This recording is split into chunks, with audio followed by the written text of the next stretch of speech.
Hello प्यारे बच्चों, मैं हरकिशन। और जैसा कि आप सभी जानते हैं, मैं एक फिजिक्स टीचर हूँ। और हम जो आने वाला नीट और जेई का एग्ज़ाम है 2026 में जो होएगा, उसके लिए हम प्रिपरेशन कर रहे हैं। तो हम एक जेई मेंस का क्वेश्चन सोल्व करेंगे, जो आपका जेई मेंस के 2025 एग्ज़ाम में आया हुआ है।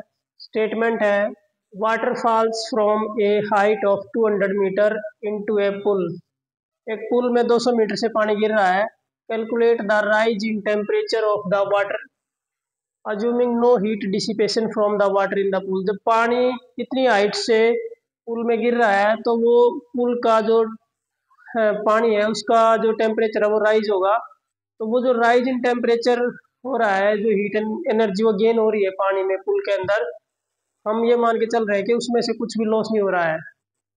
टेक जी इज 10 मीटर पर second square, specific heat of water is 4200 joule पर किलोग्राम पर केल्विन। देखो, जब इतनी हाइट से पानी पुल के अंदर गिरेगा, तो पुल के पानी का वाटर जो है आपका पुल वाटर, उसका जो टेम्परेचर है वो राइज करेगा। बट वो किस कॉस्ट पर राइज करेगा? जो वाटर ऊपर से गिर रहा है उसके पास है आपकी पोटेंशियल एनर्जी। तो पोटेंशियल एनर्जी का जो नीचे आने पर लॉस होगा, loss of potential energy is equals to gain in heat energy of water of pool. जो पुल वाटर है उसकी हीट एनर्जी में गेन होगा। तो यहाँ जो उसके पास एनर्जी है वो है mgh, पोटेंशियल एनर्जी। जब वो नीचे आएगी तो वो हीट एनर्जी किसको गेन होगी? पूल वाटर को। और जो हीट का जो फॉर्मूला होता है वो होता है delta Q equals to M S delta T. उसमें एम है मास, एस है स्पेसिफिक हीट, और डेल्टा टी है चेंज इन टेम्परेचर, जो हीट उसको गेन हुई है on the cost of loss of potential energy.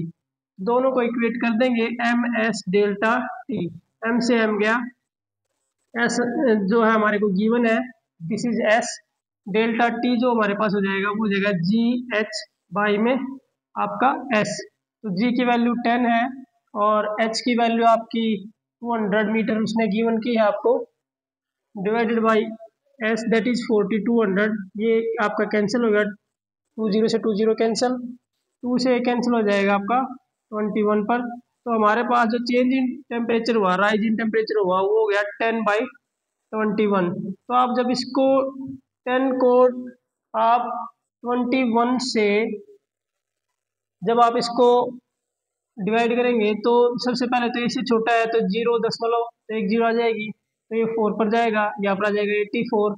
That is आपके पास 61610, यहाँ फिर से ले लेंगे हम, 160 है। तो ये नियरली 7 पर जाएगा। 7 1 जा 7, 7 2 जा 14। तो इसके बाद ये आपका 3, और ये हमारे पास फिर से जीरो आ जाएगा। तो ये आपके पास नियरली जाएगा 6 पर। तो 0.476 है।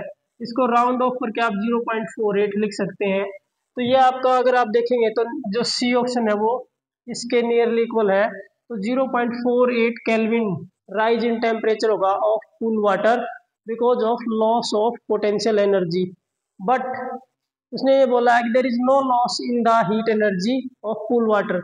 मतलब जो पूल वाटर के अंदर हीट एनर्जी गेन हो रही है उसका लॉस नहीं हो रहा है, हमने ये अज्यूम करके चल रहा है। Thank you, have a nice day.